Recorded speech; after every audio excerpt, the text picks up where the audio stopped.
Hey, this is Craig, and today we are taking a look at the Optimus L9 from LG. The L9 is the successor to the Optimus L7 that came out over the summer, and it's LG's latest mid-range smartphone.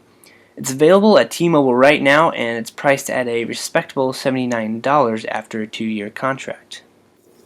The first thing you notice when you start playing around with the L9 is just how thin and light it is.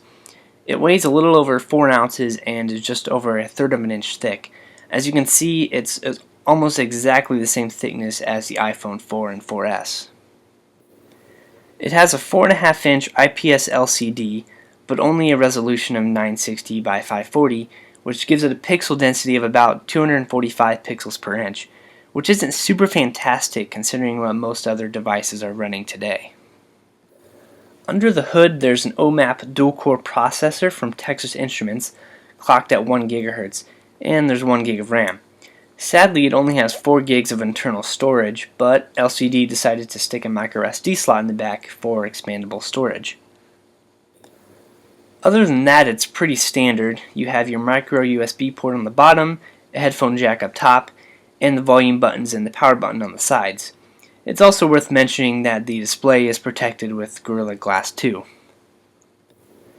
The back also has an interesting texture to it, which gives your fingers the illusion of almost a rubbery feel. That, mixed in with the weight and thinness of the phone, makes it really good to hold in your hand. On the software end, the L9 runs Android 4.0 Ice Cream Sandwich with LG's Optimus UI running on top. Essentially, it's nothing that we haven't seen before.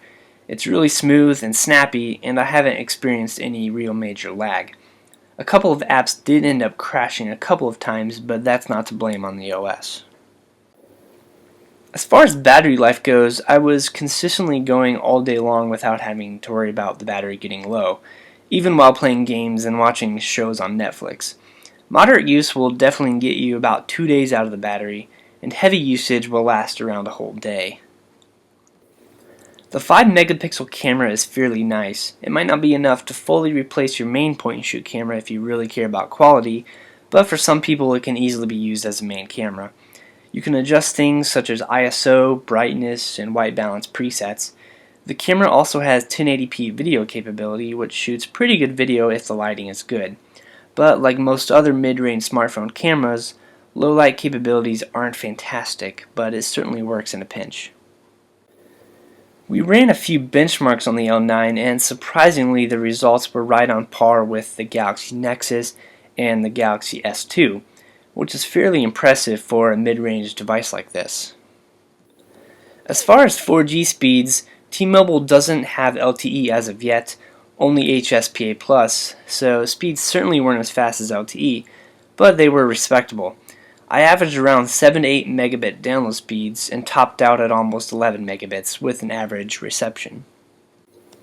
Overall, don't let the low $80 price tag fool you. The Optimus L9 is a solid mid-range handset. There are obviously a few sacrifices you'll have to make, like the lower quality display and the camera, but if you're looking for a cheap smartphone anyway, these setbacks probably won't be a huge deal for you.